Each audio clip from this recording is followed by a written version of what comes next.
दोस्तों नमस्कार। ईरान और अमेरिका युद्ध ने पूरी दुनिया को आर्थिक संकट में डाल दिया है। ऐसे में भारत सरकार लगातार देश की जनता के हित में काम कर रही है। देश में तेल और गैस की कोई कमी नहीं है।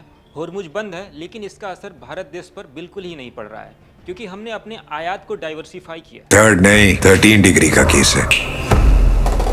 माल मैंने चुराया है, पीपल के नीचे दबाया। हवालात की हवा अच्छों को सुधार देती है। शुक्ला समर कूल कूलर, हवा अच्छी है, ठंडक सच्ची है। समर कूल, लाइफ बनाए वंडरफुल। भारत सरकार दूसरे रास्ते से अपनी जरूरतों को पूरा कर रही है और इससे अर्थव्यवस्था की भागने की रफ्तार धीमी नहीं हुई है। अब देश के किसानों के लिए बहुत अच्छी खबर है।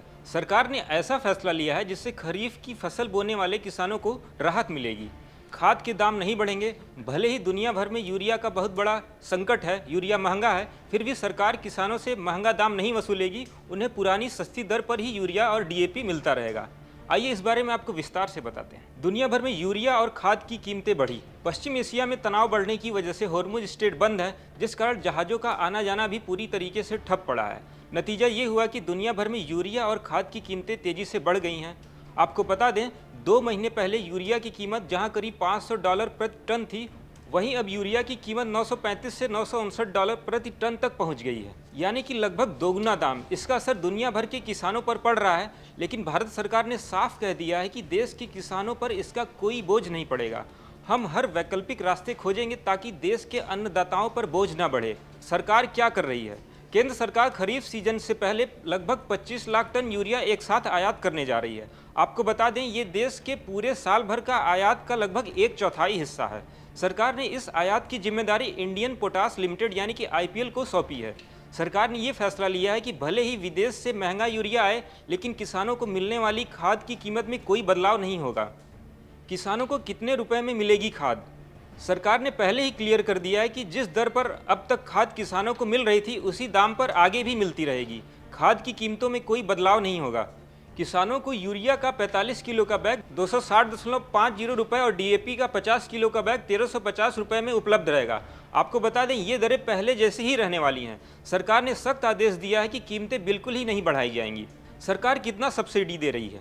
अंतर्राष्ट्रीय बाजार में कीमत बढ़ने के बावजूद किसानों को सस्ती खाद देने के लिए सरकार ने अतिरिक्त सब्सिडी का बोझ उठाने का फैसला किया है। इस महीने केंद्रीय कैबिनेट ने खरीफ सीजन के लिए लगभग 41,533 करोड़ रुपए उर्वरक सब्सिडी की मंजूरी दी है।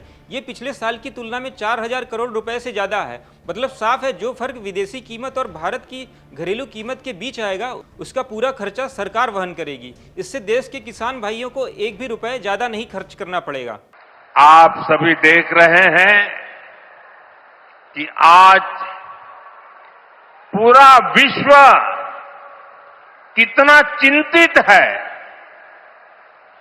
पश्चिम एशिया में 1 महीने से युद्ध चल रहा है।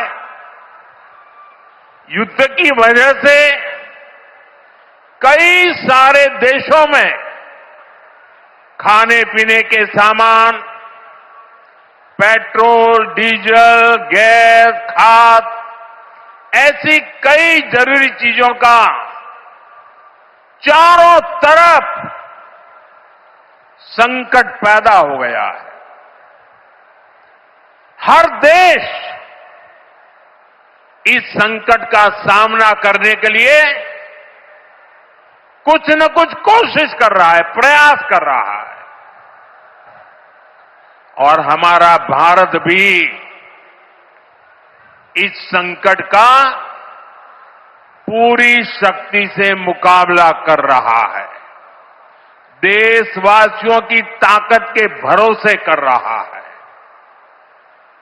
भारत तो बहुत बड़ी मात्रा में कच्चा तेल और गैस, ये जहां युद्ध चल रहा है ना, इस युद्ध से प्रभावित इलाके से मंगाता है।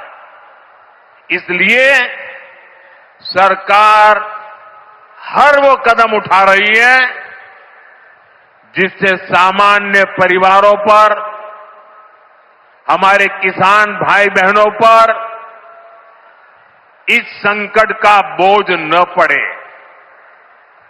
साथियों, संकट के इस समय में भी भारत ने अपने तेज विकास को निरंतर जारी रखा है।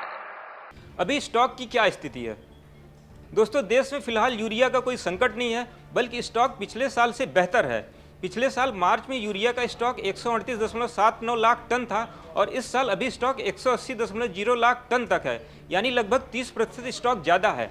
फिर भी सरकार भविष्य की सुरक्षा के लिए इतना बड़ा आयात कर रही है ताकि खरीफ सीजन में किसी भी तरह की कमी न हो। कहाँ से आ रहा है यूरिया?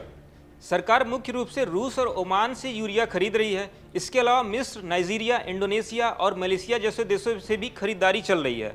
हॉर्मुज स्ट्रेट में समस्या होने की वजह से समुद्री रास्ता प्रभावित है, इसलिए कुछ जहाज केप ऑफ गुड होप जैसे लंबे लेकिन सुरक्षित रास्ते से भी भारत आ रहे हैं। यहाँ आपको बता दें, भारत दुनिया का सबसे बड़ा यूरिया आयातक देश है। एक बार में 25 लाख टन जैसी बड़ी खरीद करने से वैश्विक बाजार पर भी भारी असर पड़ सकता है और कीमतें और बढ़ सकती हैं। लेकिन सरकार किसानों के हित को प्राथमिकता दे रही है। क्यों जरूरी है ये आयात? भारत में यूरिया की मांग बहुत ज़्यादा है। खरीफ सीजन में धान, बाजरा, मक्का, सोयाबीन जैसी फसलों के लिए खाद की जरूरत बढ़ जाती है और समय पर पर्याप्त मात्रा में यूरिया उपलब्ध न हो तो फसल प्रभावित हो सकती है। इसलिए सरकार ने पहले से ही तैयारी कर ली है। दोस्तों, ये फैसला किसानों के लिए वाकई राहत भरा है, खासकर उन छोटे और मध्यम किसानों के लिए जो पहले से ही महंगाई और बढ़ते खर्च से परेशान हैं। सरकार का ये कदम दिखाता है कि वो किसानों की आय बढ़ाने और खेती को आसान बनाने के लिए प्रतिबद्ध है। हालांकि अगर युद्ध लंबे समय तक खिंचा तो हमें यूरिया के लिए दूसरे देशों पर निर्भरता कम करनी होगी। इसके लिए घरेलू उत्पादन बढ़ाना, नैनो यूरिया और जैविक खाद को बढ़ावा देना जरूरी है। लेकिन फिलहाल के लिए ये 25 लाख टन यूरिया का आयात और सब्सिडी का ऐलान किसानों के लिए एक अच्छी खबर है। क्या लगता है आपको, सरकार का ये फैसला सही दिशा में है या कुछ और करना चाहिए हमारे किसान भाइयों के लिए? कमेंट में अपनी राय जरूर बताएं। अगर वीडियो अच्छा लगे तो लाइक करें, शेयर करना न भूलें। ऐसी ही और जानकारी के लिए देखते रहें दैनिक जागरण।